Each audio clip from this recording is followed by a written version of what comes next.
My husband keeps violating my privacy by reading my diary and then weaponizing my thoughts against me.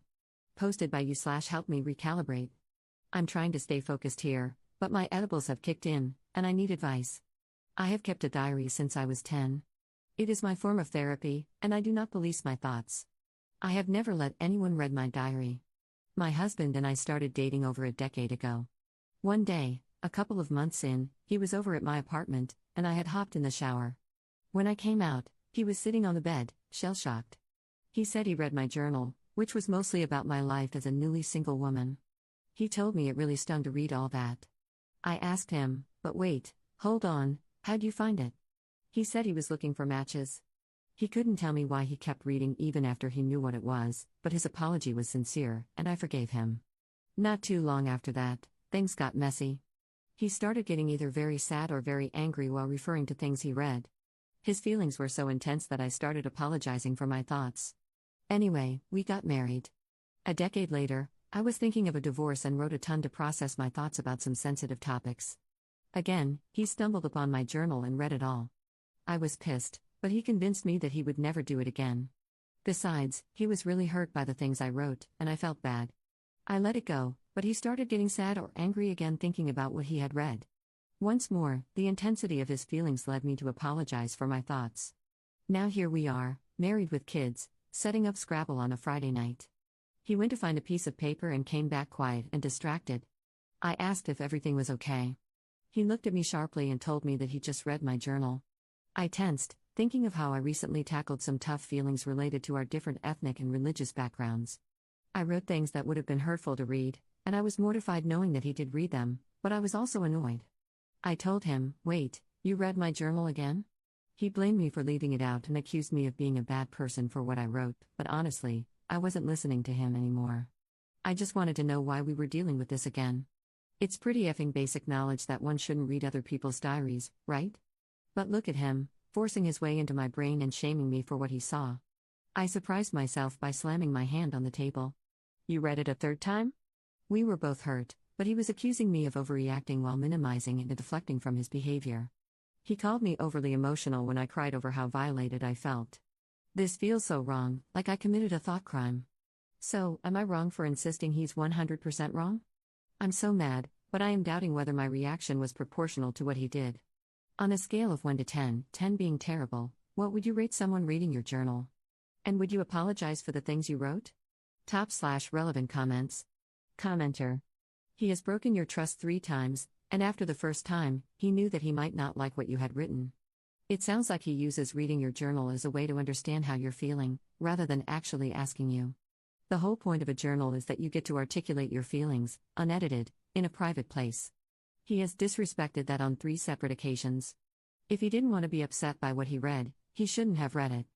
Commenter 2. You willingly married someone after they proved time and again that they have no problem crossing your boundaries and then punishing you for what's inside that journal. Leave that man. He will do it again, and if you think he's only done it 3 times, you're naive. You need to leave him. Not the jerk, but you will be if you stay with someone who punishes you for your thoughts and violates your boundaries time after time. Op adds an edit to her post. Thank you all for your comments. I am overwhelmed. For those suggesting therapy, I have been in it for a long time, and I credit it for helping me listen to the little voice in my head instead of ignoring it. Therapy gave me the insight to see what he was doing in real time. But to those saying I'm the jerk and everyone sucks here, all I can say is that this type of behavior has been normalized so much for me, and I have been gaslit for so long, that I automatically convinced myself it wasn't that bad. I feel like I'm emerging from the upside down, and I have to relearn basic social norms. You have no idea how sad all of this makes me. Op adds a second edit to her post. We talked today, and he continued to minimize what he did and kept steering the conversation to how hurt he was reading what I wrote. I kept asking him if I shared those things willingly with him. When he said no, I told him that he can then deal with the consequences of his own actions by himself. I kept stressing to him what a big violation it was and that I needed space to think. I guess he's been stewing about it for the last few hours because tonight he started to yell at me in front of our kids and angrily told them about what I wrote. He literally told them that I don't like that they are from his culture. WTF, man, why are you hurting them? To hurt me? I was pleading with him to stop and trying to cover his mouth, the kids were shrieking and sobbing, and he was yelling and wild-eyed. The chaos of tonight just broke me. I had flashbacks of my childhood, screaming and crying on a stairwell, watching my dad go after my mom. Long ago, I had promised that I would never put my kids through something like that. I tried to get them out of the house since he wasn't stopping, but we only got as far as my car, where the three of us sat crying while I kept apologizing to them and trying to reassure them. God, how did I get to this point? Update 12 days later. Hey, Reddit.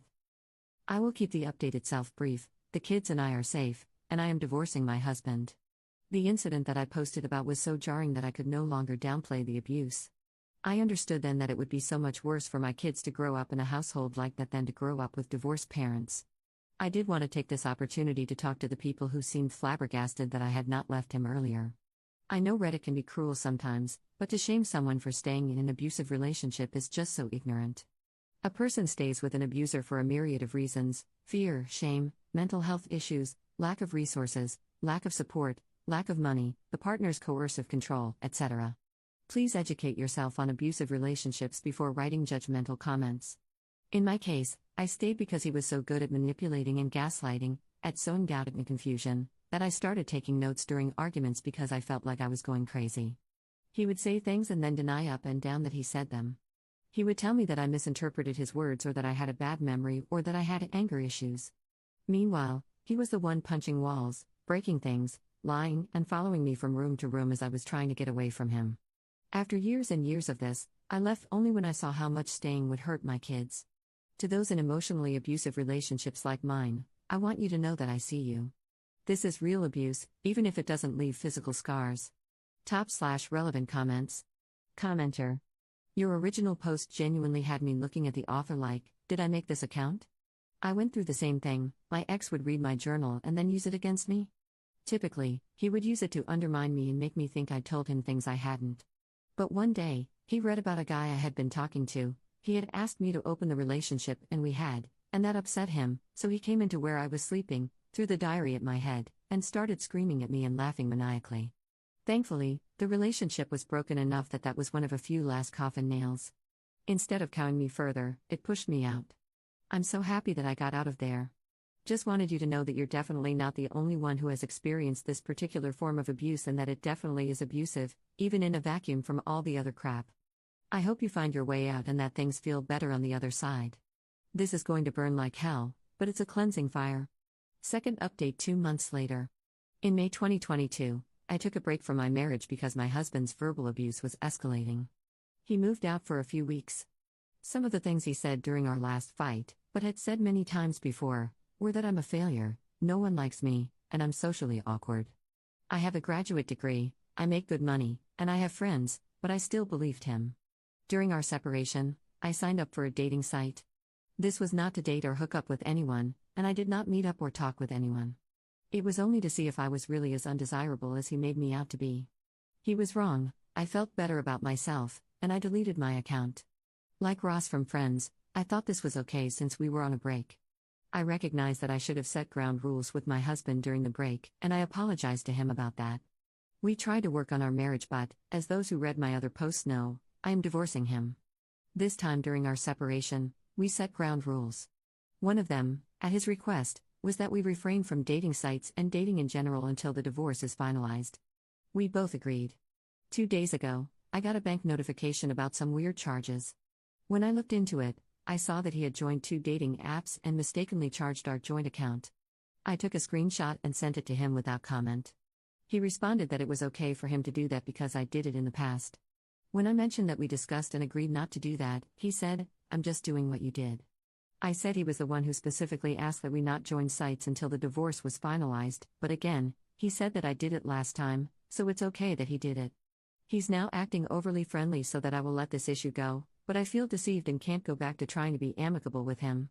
I decided to limit our conversations to our mediation sessions, but he continues to insist he did nothing wrong and is accusing me of withdrawing like I always do and of making the divorce contentious. Am I wrong for being bothered by what he did? I don't trust him, which makes me want to pull away, but maybe he's right that I don't know how to respond in a healthy way. He always accuses me of overreacting to things or of having unhealthy emotional responses, so if someone could please tell me what the healthy way to respond to this would be, I'm all ears. Third update 2 months later. Several months ago, I turned to Reddit because I knew something was wrong in my marriage, but I needed an outside perspective to tell me how wrong. I was the proverbial frog in boiling water. Since then, I've asked myself repeatedly why I didn't leave earlier. Then I remembered that I did try to end things a couple of months after we started dating. He was love bombing me, and I felt smothered.